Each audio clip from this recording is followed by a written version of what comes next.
Welcome along to another Know My Faith Monday podcast. My guest this time is Perry Trotter, who wears, I don't know if your head's big enough for a number of hats. Well, you've got lots of different coloured caps that you wear. I'd just like to, because I watched your videos. How many caps have you got? Oh, I don't know. 10? No, nothing like that. Two or three that I... Two or three, okay. But you wear a number of hats with different things. So we're going to go through those as we talk. The last time I saw you, we'll start here, was when we welcomed the new Israeli ambassador, and that was at a meeting of various different Christian groups who support Israel, but also at the launch of the Holocaust, the Auschwitz Now exhibition in Auckland. Yeah. So let's start with Auschwitz Now. Okay.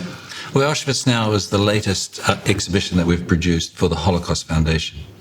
So the Holocaust Foundation is the short name for the Holocaust and Anti-Semitism Foundation, Aotearoa, New Zealand. So perhaps I'll take a few minutes to describe how we got there. Yeah, why not? So I'm not Jewish. I'm an evangelical, a conservative evangelical. So the short history of this project is that in 2008, my wife and I and three of our children were traveling through Israel, and we spent considerable time staying with Israelis whose children we had hosted in our own home. Right. Like many of your viewers, We've hosted Israelis. So we've probably hosted 500 Israelis in our home. And that was probably in the period 2004 to 2010, something like that. So we're staying at Gan Shmuel, and we learned that there were a number of Holocaust survivors there. And I have been working since 2003 as a professional photographer. And so I've always wanted to photograph Holocaust survivors. So we asked if we could meet these survivors, and we had no particular agenda, no particular project in mind. So you hadn't thought of this in advance? Well, no, we didn't know what we would do with the material, but Cherie, my wife, interviewed them for up to an hour and a half. I photographed them. And when we got back to New Zealand, I developed a format which turned out to be a 3-minute vignette, an excerpt of those survivor accounts. And so what I would do is take an excerpt from the story. I used to work as a musician, so I wrote some music for it. I put it together with black and white portraits of these survivors. Yep. And we created this format. And a year later, I met a Dutch gentleman, who saw the work and said, I want to pay for you to go to Sydney to capture more survivor stories. So I went to Sydney, I went to Melbourne and worked with Sydney Jewish Museum and the Jewish Holocaust Centre in Melbourne, and we collected more stories. And then 2012, we formed a charitable trust. At that time, we called it the Shadows of Shoah. That's right. Many of your viewers will know that Shoah is the Hebrew term for the Holocaust.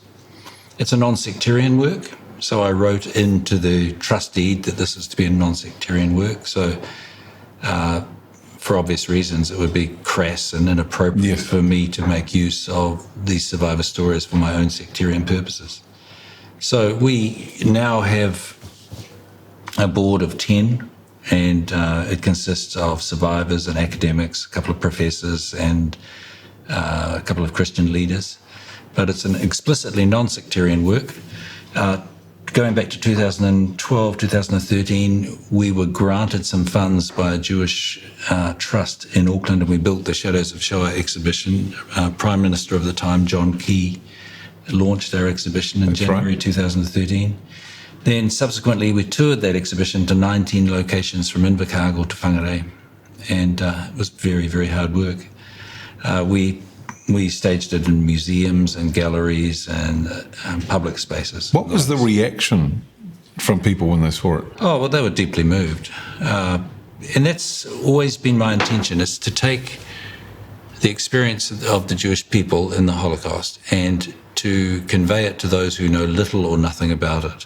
And you'll know that people's reaction time is not what it used to be. Sorry. People's attention time. Attention time, yeah. It's not what it used to be. So do you remember the times when you used to go to movies and you'd watch the credits for the first sort of 3 or 4 minutes? Yeah. Well, they only lasted for 3 or 4 minutes. Now they're all digital. They last for 15 minutes. Who's got the attention? You just wait for the end scene nowadays. I mean, we convey in 3 minutes a powerful excerpt of a survivor's story. And I've got to say, Perry, it is because when Sharon and I were in Israel, we, of course, went to Yad Vashem. And you can't believe as you zigzag your way through that and you get to the end and you go, flip, was that 4 hours? Because it's just so moving. But what you've been able to do with these stories, with these videos, is a very, very similar emotional reaction. Because what you haven't just captured, you haven't captured the things that happened. Now, I just listened to an audiobook, and I can't remember his name. It's called The Happiest Man on Earth. He's Eddie Jaku. Eddie Jaku, yeah. 100-year-old Holocaust survivor in Sydney. And so he talks about all the different things that happened during his time, escaped from there, all of this. But what you've captured is the feeling of this Holocaust survivor and the essence of what this meant to me to be a Jewish person caught up in the middle of this. And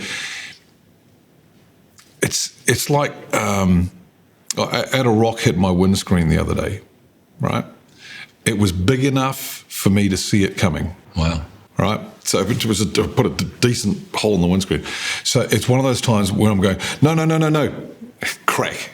So there was nothing I could do to change it. And that's what you've captured, I think, in these vignettes, is the feeling of these Holocaust survivors of I was stuck in the middle of this. Yeah, we're quite deliberately trying to reach people's heads through their hearts. Yes. So the power of media, the power of image, the power of music. And having said that, you have to tread a very careful line because you have to be historically very accurate.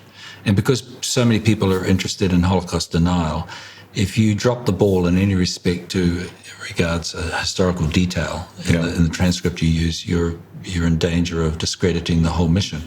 So it's an important work, I think, and particularly as Holocaust memory comes under increasing attack. Now, I'll take a little diversion here and we'll just talk about that issue. Because I know where I'm coming back to, so you divert away. Okay.